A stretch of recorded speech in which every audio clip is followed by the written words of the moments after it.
Just about every wrestling fan has a list of dream matches. Unfortunately, a lot of them will sadly never happen, but I'm here to give you good news. Some of the most wanted one-on-one WWE matches have actually happened, like The Undertaker vs. Sting.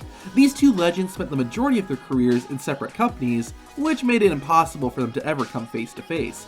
Technically though, the Deadman and the Icon have wrestled each other. Between 1989 and 1990, The Undertaker was signed by WCW, wrestling under the name Mean Mark Callis. Sting was also part of the company during that time, and the two did wrestle each other. On September 1st, 1990, in Greensboro, North Carolina, the future Deadman and the future Icon squared off for Sting's NWA World Heavyweight Championship. The Stinger successfully retained his title, but unfortunately, no video of the match exists. The only piece of media that proves this match actually happened is a black and white photo. Hopefully someday, footage of this legendary encounter will turn up. Batista and Brock Lesnar are easily two of the most dominant wrestlers in WWE history. Both had amazing physiques, and both found tremendous success, both as faces and heels. Sadly, we never got to see the Animal and the Beast lock up in the ring. Well, sort of. Back in 2001, both Lesnar and Batista were part of WWE's development system, Ohio Valley Wrestling, OVW. Batista was going under the name Leviathan at the time, but that didn't stop Lesnar and him from having one brutal match. Both men showed off their unreal strength, but Brock looked especially impressive, throwing the Animal over his head and even taking some pages out of the Cruiserweights playbook. The match ended thanks to Batista's lady friends interfering, allowing Batista to steal the win, although Lesnar was able to get his revenge afterwards. Roughly 2 years later, Batista and Lesnar met again, this time in a WWE ring. It took place in early 2003 at an untelevised show in the small city of Binghamton, New York. The only photo known to exist was taken by a local newspaper with an article that reads, "The wrestlers are just pumped up muscle-bound actors. You didn't think the losers were really writhing in pain, did you? The result of each match is predetermined. The punches are fake." I think David Schultz needs to talk to this journalist.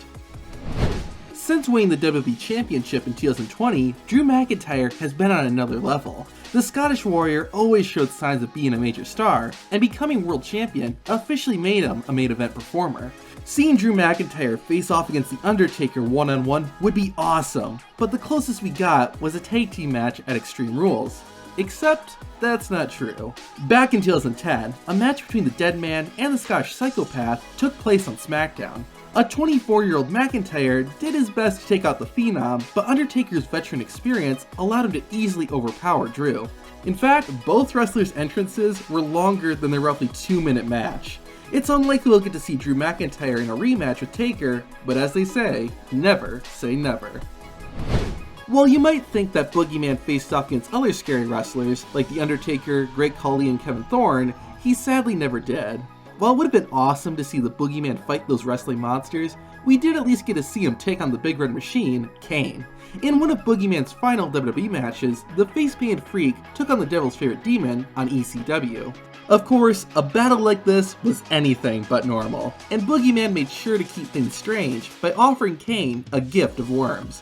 The future Hall of Famer responded with a gift of his own, an uppercut to the chin.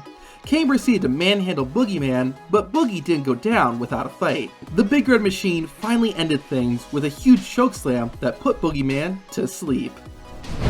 Right before Stone Cold Steve Austin's career was about to take off, and just as Macho Man Randy Savage's was coming to an end, they had the opportunity to face each other. In one of Stone Cold's last WCW matches, the future Texas Rattlesnake battled against the cream of the crop in Randy Savage. While he wrestled as stunning Steve Austin, the future Hall of Famer used a number of moves that were similar to what we'd see him do in WWE. In fact, Bobby Heenan unintentionally predicted Stone Cold's iconic catchphrase.